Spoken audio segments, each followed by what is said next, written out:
Del 25 de noviembre al 9 de diciembre de 2018, la Organización de los Pueblos Indígenas de la Amazonía Colombiana, OPIAC, a través de su Coordinación General y su Coordinación de Derechos Humanos y Paz, recorrió los departamentos amazónicos con el objetivo de informar y realizar la consulta previa sobre la articulación entre pueblos indígenas de la Amazonía colombiana y el Sistema Integral de Verdad, Justicia y Reparación y No Repetición, contemplado en el Acuerdo Final para la Paz. Conformado por un grupo interdisciplinario, el equipo técnico y las coordinaciones de la organización visitaron los territorios para dictar talleres y documentar la consulta, proceso del que surgieron avalados por las autoridades políticas y espirituales los mandatos de cada pueblo indígena, en donde se trazaron los derroteros para la minga, que se realizará los días 11 y 12 de este mes.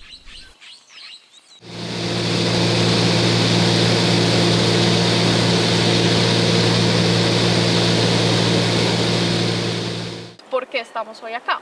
Y yo creo que para eso hay que hacer un recuento también un tanto histórico, que es esta ruta que lleva la consulta previa. Primero, digamos que la Corte Constitucional, por petición de los pueblos indígenas, declaró inconstitucional el acto legislativo 01 del 2017. Porque ¿qué decía ese acto?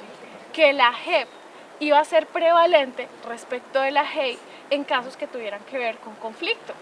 Y ahí básicamente estábamos desconociendo el gobierno propio de los pueblos indígenas, del país y por supuesto que nos implica a nosotros en la Amazonía.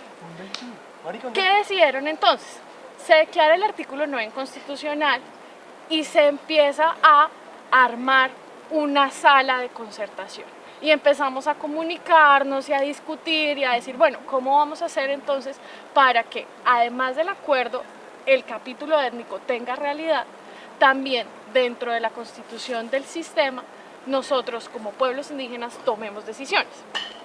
Y ahí la JEP, las magistradas de la JEP que ya construyeron un momento de comisión étnica, dicen como, bueno, llamemos a los pueblos indígenas. Eso es, si no estoy mal, en enero de este año. En febrero de este año empieza a conversarse ya no solamente JEP, sino todo el sistema. ¿Y qué pasa con todo el sistema? Que todo el sistema se da cuenta que cada uno, la VPD, que es la Unidad de Búsqueda de Personas Desaparecidas, y la CEP, que es la Comisión del Esclarecimiento de la Verdad, también va a llegar a territorio, también va a llegar a los pueblos indígenas y también va a hablar con estas poblaciones y no ha concertado cómo lo va a hacer. Sabiendo que, de nuevo, se supone que los pueblos indígenas están desde el acuerdo como uno de los actores fundamentales. Entonces, ya para marzo, para febrero, bueno, de hecho un poquito más hacia allá, perdón, empieza a ser muy, pero muy importante que entra la CEP, que entran los pueblos indígenas y que entran ustedes como OPIAC y entran ustedes como Comisión de Derechos Humanos. Entonces yo ahí sí quisiera oírte un poco sobre cómo fue que se hizo eso, cómo se dieron esas conversaciones y por qué llegamos acá, ya no solamente por el acuerdo legislativo, sino que yo sé que esto fue una disputa política. Bueno, lo que hace la OPIA a través de su equipo técnico o a través de la Comisión de Derechos Humanos, primero es la revisión al interior de la organización y pues, viendo toda esta problemática que hay, luego lo que hacen es a través de la comisión con las 5 organizaciones revisar, luego citar o hacer un llamado al gobierno, a las entidades competentes con lo de la Justicia Especial para la Paz. Se hacen mesas temáticas, luego se realizan comisiones de derechos humanos para tocar estos temas, luego lo que se hace es una mesa permanente de concertación, pues que es la instancia en realidad política en donde se toman las decisiones de ese nivel, ¿no? Y ahí ya se logra concertar una ruta, que es la ruta que hoy estamos aplicando, la ruta de consulta previa, obviamente, y esa ruta, pues con la ruta contemplar los tiempos y los espacios, que es a lo que estamos llegando hoy. Eso es, digámoslo así, como los pasos que nosotros hemos avanzado y bueno, gracias a esa lucha que no ha sido tan fácil, digamos, se ha logrado llegar con el gobierno a que se realice esta consulta, haciendo todas las exigencias, todas las problemáticas que ya se le hemos comentado. Bueno, pues esa es. Hoy estamos en el punto número 2, que es básicamente la consulta previa, y esperamos que estos mandatos los podamos llevar. Si no se hace este procedimiento, puede que nunca pase nada y nunca se resuelva nada.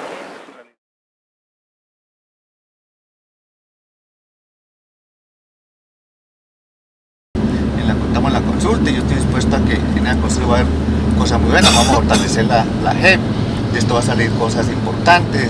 Me decía Julio, ¿están dispuestos la JEP a reestructurarse? Me dejaron pensando. Por ejemplo, el artículo 71, yo había pensado desde la UIA que hay que poner en funcionamiento ese sistema, como le dice ayer, no existe, ya está el enfoque diferencial y de género, no es sola cosa, pero no está el enfoque étnico tal cual debería estar y como lo pide el artículo 71. Uno se preguntaría, ¿estaría en la unidad dispuestos a ver una reestructuración en ese nombre en gente especializada para ese asunto? Yo creo que de lo que Julio dice, me ha alegrado entonces el trabajo que hemos hecho, porque básicamente nosotros hemos ido a esos cursos casi, creo. Ah, bueno, pero entonces, me por alegra ejemplo, en UPD y en general en el sistema, la preocupación de la gente es cómo va a llegar el sistema a territorio, ¿sí? Buena pregunta. ¿Cómo va a llegar? Y ese es uno de los puntos que hemos puesto. Entonces ellos nos han dicho, nosotros ya no vamos a estar lo mismo, nosotros queremos que el sistema venga acá, el sistema llegue al territorio, ¿me entiendes? Mínimamente, y estamos cuando el director de la unidad dice, y regaña todos los días, y yo lo admiro a él por eso. Aquí las víctimas no van a llegar, hay que ir a buscar a las víctimas, pero parece que lo van a entrar por aquí, hay que ir, él decía inclusive hay que enseñarles cómo se investiga, cómo se hace un informe, ustedes tienen que ir allá.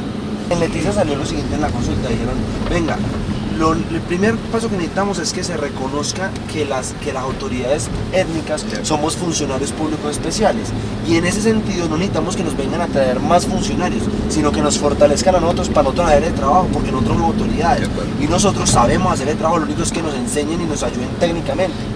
Esa es la apuesta.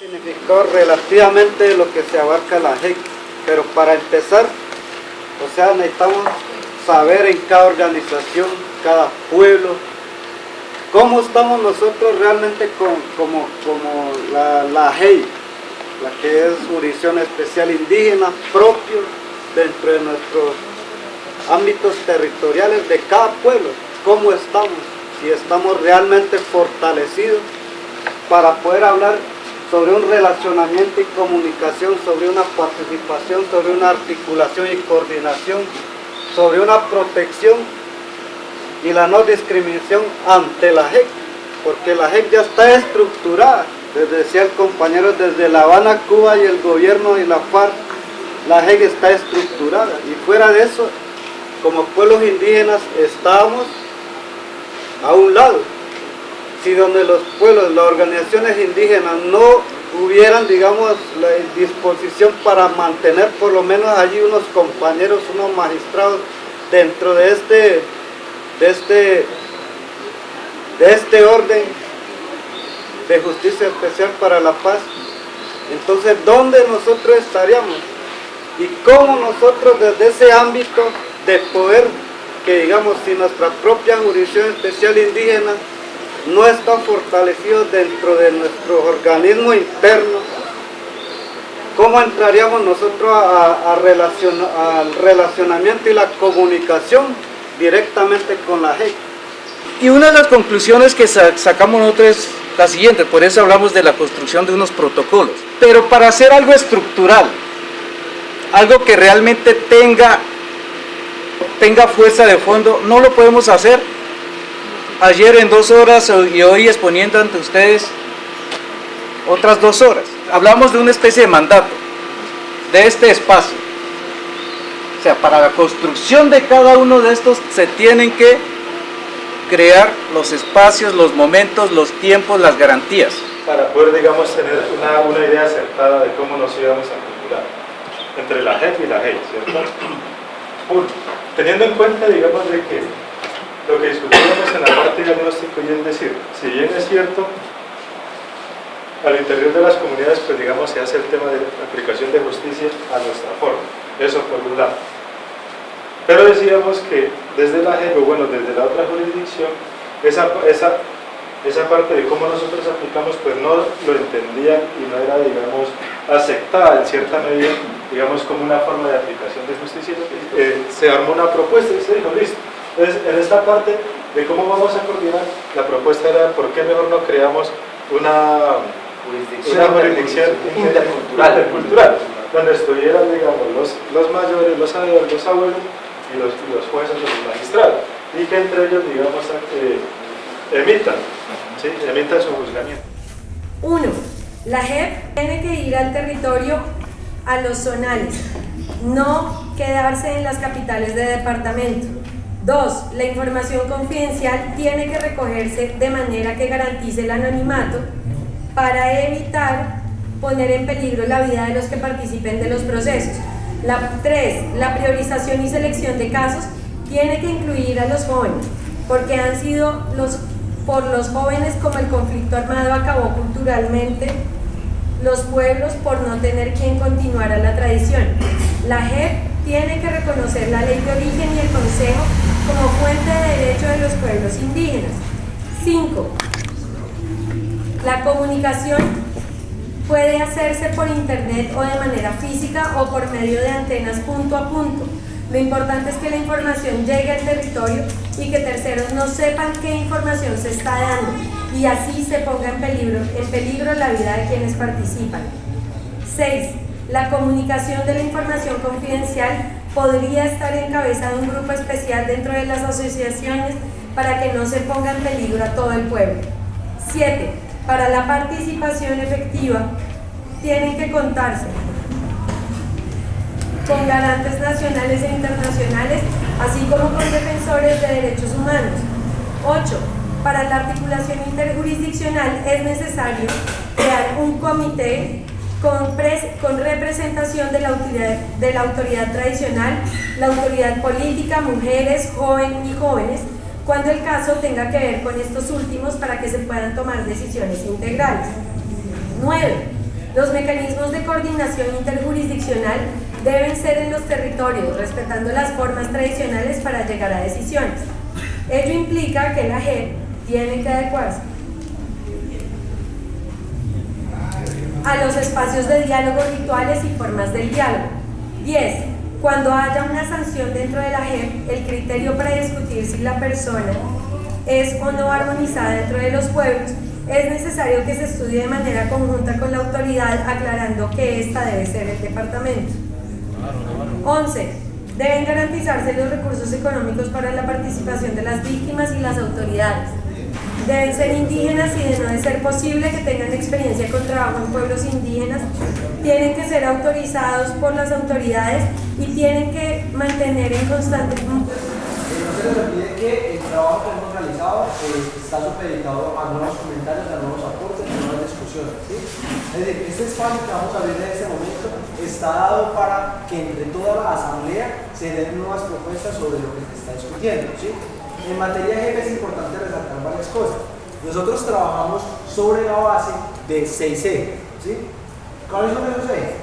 Esos ejes están dados para que la JEP se acomode a las formas como los pueblos indígenas viven, ¿sí? En ese sentido, todos los mandatos están en relación a eso y todo lo que hemos discutido está en relación a eso.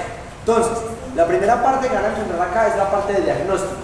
En la primera parte hicimos un balance de cómo se ha venido ejerciendo la justicia indígena, ¿sí? La JEI, la justicia especial indígena.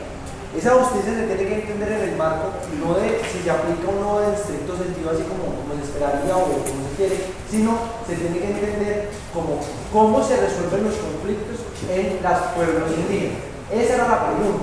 Es decir, cuando hablamos de justicia indígena, hablamos de cómo se resuelven los problemas. Y ese fue el diagnóstico que hicimos. Entonces tenemos unas preguntas sobre cómo son las estructuras, cuáles son las debilidades y las fortalezas, y cuáles son los escenarios de relacionamiento con la institucionalidad que existe. Ahí estamos. Luego, el siguiente eje era relacionamiento y comunicación, que era cómo nos íbamos a comunicar y a llevar y traer información con la gente. ¿Listo? El punto de participación era cómo esperábamos participar dentro de ese sistema nuevo, ¿sí? Cómo los pueblos esperaban como víctimas y como autoridades participar de esos escenarios. En la articulación y coordinación era como de juez a juez íbamos a hacer esos diálogos para tomar decisiones con respecto a los que llegan a la JEP. En materia de protección nos hacemos la pregunta de cómo podíamos fortalecer las formas propias de protección. Por último, hablábamos de una política de no discriminación y era un mandato a la JEP para que no hubiera discriminación en estos ejercicios, ¿sí? Hablamos un poco sobre medidas de reparación y aquí hay algunos mandatos que quedaron expresamente consignados que eran claros como de, venga, esto ya de una vez cumplan, ¿sí? Igual en el marco de lo que vamos a ir discutiendo, esperamos que salgan nuevos mandatos, ¿cierto? Que esta lista acá se pueda agrandar y, digamos, hacer el acto. Tenemos el primer mandato, los fiscales, magistrados, deben pedir permiso a la autoridad para ingresar a los territorios. Segundo, la autoridad tiene derecho a abogado. Que los magistrados vengan al territorio y se dialoguen con las autoridades tradicionales, como una exigencia fundamental. Que la jurisdicción tenga presupuesto y no se acabe antes del tiempo previsto. Que la autoridad presente un informe por los pueblos indígenas del Bopés. Que las consultas tengan más de 2 días.